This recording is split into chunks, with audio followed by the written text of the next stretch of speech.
নমস্কার, কেমন আছেন আপনারা? আশা করছি সবাই খুব ভালো আছেন। ফ্যাবুলাস ফ্যামের আরও একটি ব্লগে আপনাদেরকে ওয়েলকাম। এখন বাজে রাত ৮টা। এর বাবা বলল, চল এখন একটু মিষ্টি কিনে নিয়ে আসি।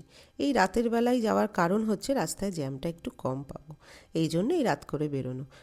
মিষ্টি বলতে মনে পড়ে কলকাতার কথা। হ্যাঁ, মিষ্টি আমি খুব একটা পছন্দ করি না, জানেন তো, কিন্তু এর বাবা আর বাচ্চারা প্রচণ্ড ভালোবাসে, তো এই জন্য মিষ্টি কিনতে যাওয়া। কিন্তু কলকাতার মতো মিষ্টি কোথায় পাই বলুন? তবু একটা দোকানের সন্ধান পাওয়া গেছে বটে। তার সাথে সাথে চেষ্টা করলাম একটু ঘরের টুকটাক জিনিস কিনে ফেলি।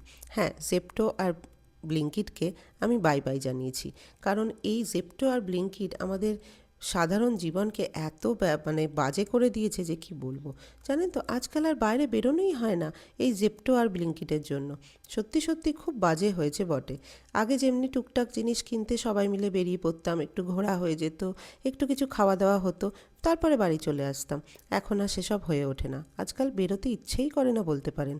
এই জন্য সবার আগে 1 জানুয়ারিতে আমি জেপ্টো আর ব্লিঙ্কিটটাকে বাই বাই জানিয়েছি। চলুন এখন চলা যাক মিষ্টির দোকানে।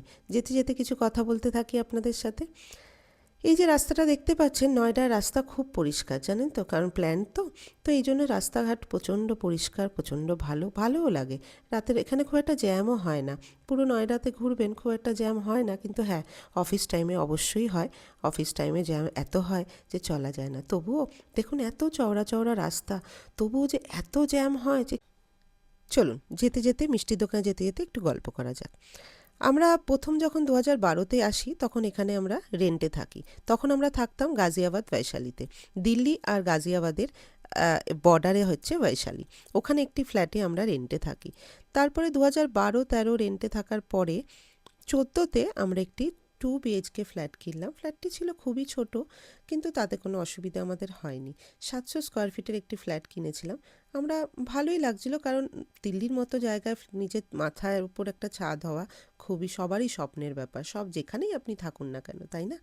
তো যাই হোক, ওখানে একটা ফ্ল্যাট কেনা হলো। ফ্ল্যাটটাকে আস্তে আস্তে আমরা সাজিয়ে তুললাম, কারণ একবারে পারেননি, জানেন তো, কারণ তখন ওর বাবার যা চাকরি ছিল সেই অনুযায়ী ধীরে ধীরে ধীরে ধীরে আমরা ওটাকে সাজিয়েছিলাম। তখন আমাদের বয়সও খুব অল্পই ছিল। আমারও বেশি বয়স ছিল না, ওর বাবারও বেশি বয়স ছিল না। তখন হয়তো আমাদের 27-28 বছর বয়স হবে। যাই হোক, তো ফ্ল্যাটটা কিনে আমাদের বেশ ভালোই হয়েছিল। আমাদের কোনো অসুবিধাও ওখানে হচ্ছিল না। চলুন গল্পটা পরে করে আগে আপনাদের একটু মিষ্টির দোকানটা দেখিয়ে দিই। আমরা মনে হয় মিষ্টির দোকানটা এসে গেছি প্রায়। মিষ্টির দোকানটা না, আপনাদের অ্যাড্রেসটা একবার বলে দিই। আমরা এসছি এখন ময়ূর বিহার ফেজ 3 দিল্লিতে। ময়ূর বিহার ফেজ 3-তে আপনারা এই মিষ্টির দোকানটা পাবেন। সারদা সুইটস দেখতে পাচ্ছেন, এই যে মিষ্টির দোকানটার ছবি দেখাচ্ছি আমি, হ্যাঁ, এটাই সেই দোকানটা। এখানে আপনারা পেয়ে যাবেন সব রকমের গুড়ের মিষ্টি, সাদা মিষ্টি, চিনির মিষ্টি, সব রকম কলকাতার যত মিষ্টি আছে মোটামুটি সবই এনারা রেখে ফেলেছে। সাথে এখানে আপনারা সাথে সাথে এখানে চাল ডাল গ্রসারি সবই জিনিস পেয়ে যাবেন। পুজোর সব সরঞ্জামও এরা রেখে দিয়েছে। হ্যাঁ, বলতে পারেন একই দোকানে সব কিছু। কিন্তু ওই যে বললাম, যেহেতু আমাদের বাড়ি থেকে অনেকটা দূরে এই দোকানটা, এই জন্য শুধু মিষ্টিটাই কিনতে আসতে পারি, কারণ সব জিনিস তো মোটামুটি টুকটাক যা লাগে সামনে থেকেই কিনে নেওয়া হয় এখন। যাই হোক, এই গুড়ের মিষ্টিটা খেতে মেয়েরা ভীষণ ভালোবাসে, তাই জন্য এটাই নিচ্ছি আমরা এখন। আর একটু তালশাঁস নিচ্ছি। হ্যাঁ, কলকাতার মতো, বারবারই বলছি, কলকাতার মতো স্বাদ হয়তো থাকবে না। আমি খুব একটা মিষ্টি পছন্দ করি না। আমার না গুড়ের মিষ্টিটা না, আমার সাদা মিষ্টি, নরম পাকের মিষ্টি খেতে খুব ভালোবাসি আমি। যাই হোক, আপনারা জানাবেন আপনারা কারা কারা এই নতুন গুড়ের মিষ্টি খেতে ভালোবাসেন। কমেন্ট করে অবশ্যই জানাবেন কিন্তু, হ্যাঁ। আপনারাও কি আমার বরের মতো বা আমার মেয়েদের মতো পাগল নতুন গুড়ের মিষ্টি খাওয়ার জন্য? যাই হোক, এখানে গুড়টাও বেশ ভালো। এখান দিয়ে আমি লাস্ট টাইম নিয়ে গেছিলাম, আজও নিয়ে যাচ্ছি, সেটা হচ্ছে জয়নগরের মোয়া। জয়নগরের মোয়াটা এখানের বেশ ভালো, পুরো যেরকম আগে আমি কলকাতায় খেতাম ওরকম। ওরা বলছে এটা নাকি ডাইরেক্ট ওরা ওখান থেকেই আনে। যাই হোক, জানি না তারা ডাইরেক্ট আনে কিনা, কিন্তু খেতে কিন্তু বেশ ভালো। যেরকম আগে আমি স্বাদ পেতাম জয়নগরের মোয়া, ঠিক সেরকমই। এখান থেকে সব কিনে কাটে এবার বাড়ি চলবো। ততক্ষণ আপনার সাথে আরেকটু গল্প করে নিই। যাই হোক, যখন আমরা বৈশালীতে ফ্ল্যাটটা কিনলাম, 2 বছর ওখানে আমরা 3 বছর প্রায় ছিলাম। তারপরে এর বাবার একটা খুব ভালো চাকরি হয়ে গেল। তখন ভাবলাম এখন ছোট ফ্ল্যাটটা ছেড়ে আমরা একটা বড় বাড়ি কিনি। তো আমরা বৈশালীতেই আর বৈশালীতে একটা জিনিস খুব ভালো ছিল, সব কিছু হাতের কাছে ছিল।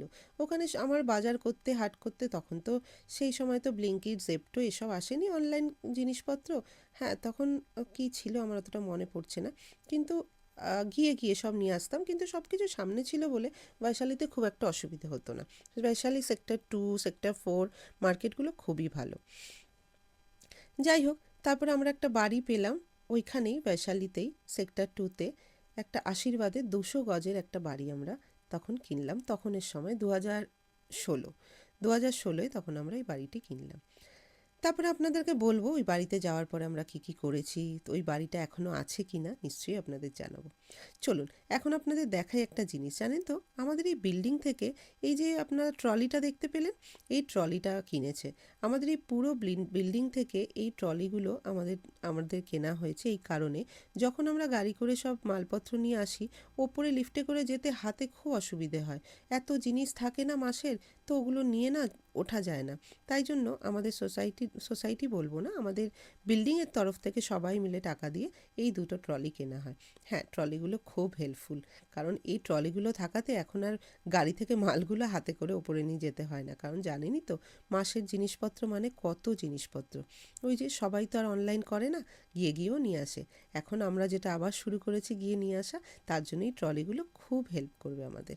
যাই হোক, বাড়িতে ঢুকতেই বাচ্চারা মিষ্টির উপর ঝাঁপিয়ে পড়েছে অলরেডি, সাথে ওর বাবাও। যাই হোক, ওদের মিষ্টি ফিষ্টি খাইয়ে রাতের ডিনারটা করিয়ে দিই। আজকে এখানেই শেষ করছি আজকের ব্লগটি, আবার দেখা হচ্ছে একটি নতুন ব্লগে নতুন গল্প নিয়ে। ঠিক আছে, চলুন টাটা, সবাইকে গুড নাইট।